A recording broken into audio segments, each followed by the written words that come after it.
sob o comando do primeiro tenente PM Poli.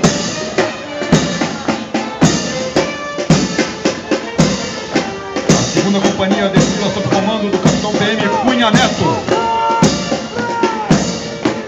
O terceiro pelotão desfila sob o comando do tenente PM Thiago. O quarto pelotão desfila sob o comando do primeiro tenente PM Caran.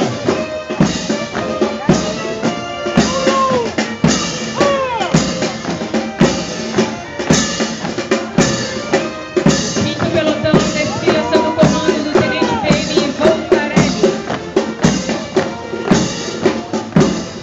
E o sexto pelotão desfila sob o comando do primeiro tenente PM Derrite.